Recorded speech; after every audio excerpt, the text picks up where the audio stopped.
everybody, this is Alex with You Had Me at Craft, and welcome to my Licious blog hop. The first one of 2012, can you believe it? 2012 is already here. It sounds so futuristic, but I am so excited to be participating in this blog hop today to show you a craft, a little gift box that goes along with a game. It's a get to know you game. The theme of today's blog hop is new beginnings, and I have recently received a calling in my church to work with the youth, with the young girls between ages 12 and 18, and I'm just starting that, so I wanted to do a get to know you or starting fresh sort of activity with them. And what I'm going to be doing is making a treat box so that I can put in different kinds of candy bars. And I have a Snickers bar today here, but it could be any kind of bar. But you don't want a really huge bar because you want to be able to make the box out of a regular size cardstock. And so let me just go ahead and get started and show you how to put this together. We're going to use our Martha Stewart score pad or any score pad that you have. And starting long ways, so the long ways of the paper, we're going to be scoring at 2, at 5, at 7,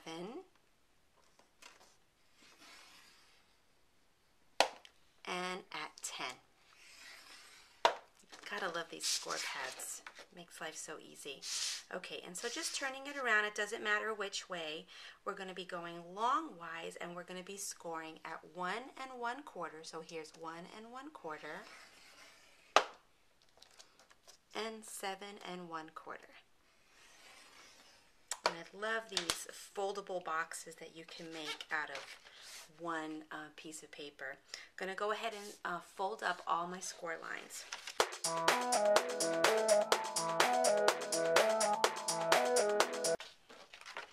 Okay, so everything's been scored and folded nicely.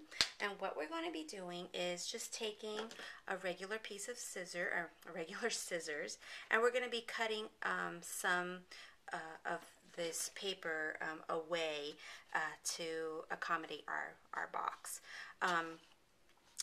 You'll see that we'll need a flap, so we're going to have this be our flap right here. So I'm going to remove this corner section, and you could use a paper cutter like a Fiskars paper cutter or the Provocraft cutter, either way. I just sometimes when making these boxes, and I've had to make multiples, just find that cutting with the scissors is sufficient. So something if you want really straight, then you can try that way. Okay, now this short end, there's a fat end and a short end.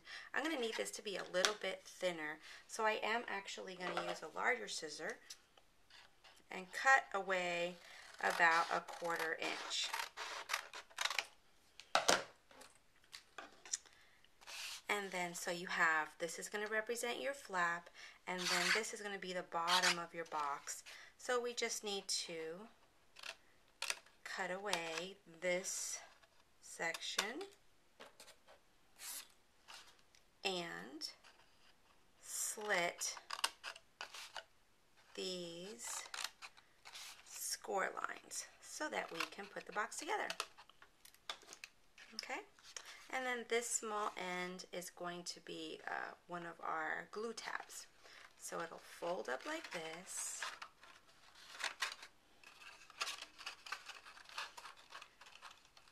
And you can kind of see it coming together.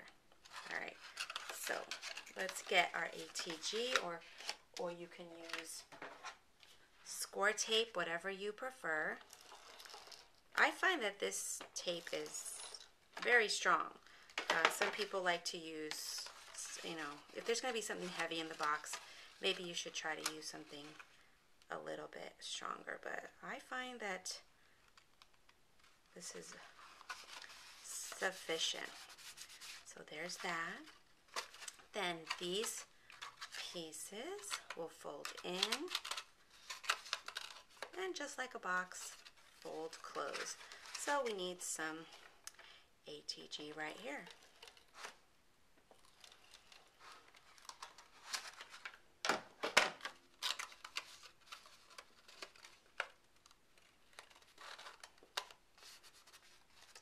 And sometimes what I like to do is put a little pencil down to make sure my glue is adhered very well, because you don't get too much pressure just from this side. Alright, so the next thing we're going to do is, this is the top of our box. Here's our flap.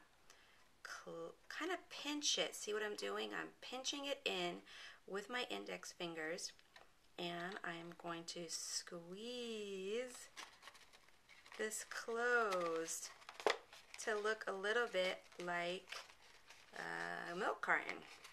And then this will go on top.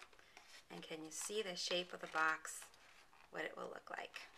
This is such a cute little box. I love it.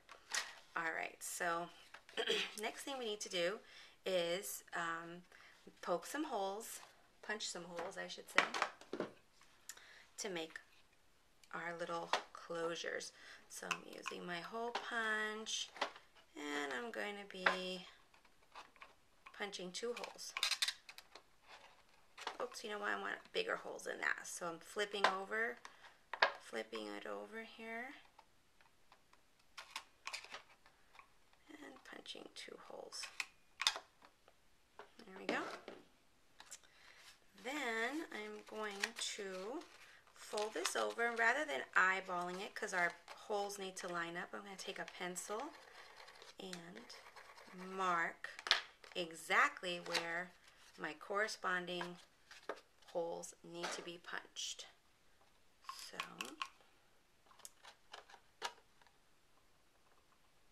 one right here. I hope this video is going to come out okay. I see a lot of shadows, so I hope the lighting's okay and you can make out this, what I'm doing here.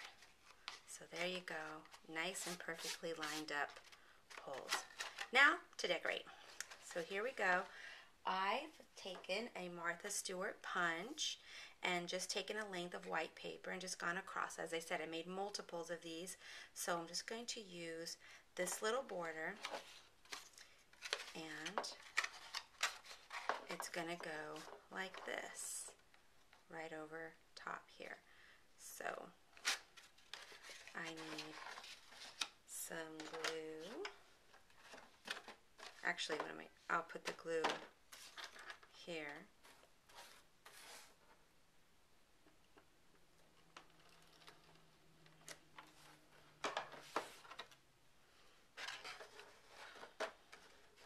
And then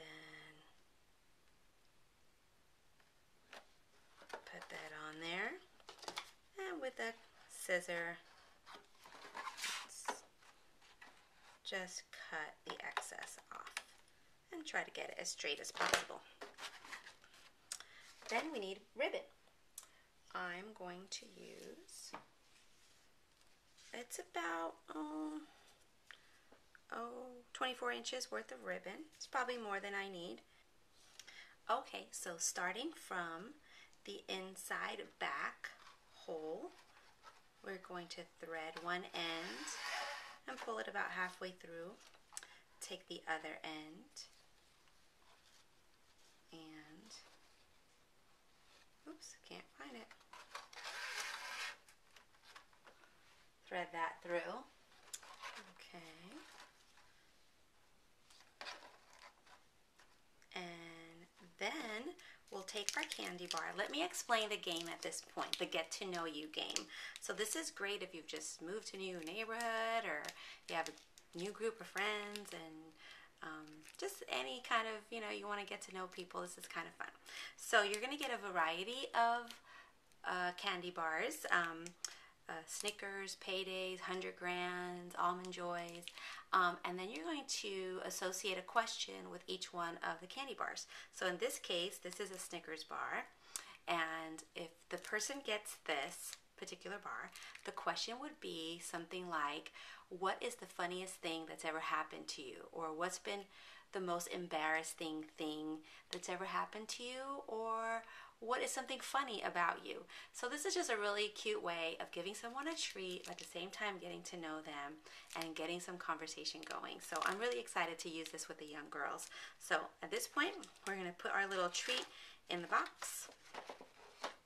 And then we need to thread through the back to the front, back to front. To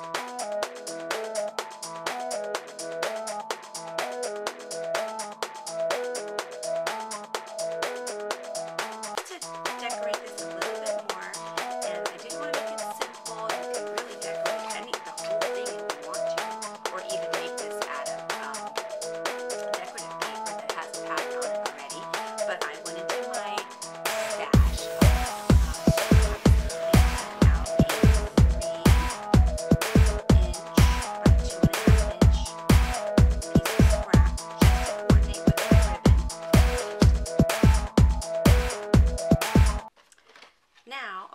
we need a tag, and the best tags that I know how to make are with My Pink Stamper stamps. This stamp set is called Sweet Goodness from My Pink Stamper, and I absolutely love them. They say things like sweet goodness, thank you for being super sweet, which is the stamp set that I'm going to use today. Chocolate isn't my thing, but you are. These are just really great sayings. Robin has done such a great job with the fonts. They're just my favorite. They're not all the same fonts. She mixes them up. It's great. So you have a ton of variety. And who doesn't like anything that has to do with food or sweet things? I know, I love it. All right, so here's our tag shape. And this tag is from Tags, Bags, Boxes, and More. There's 2 pieces to it. And I did use my Gypsy to design, since I was cutting out multiples. I just put them on there, multiples. I hope you can see that. And then cut them out twice. One time for the frame portion, and one of them and another time without the middle cut for the base portion. And so here we go. I'm going to glue my frame on.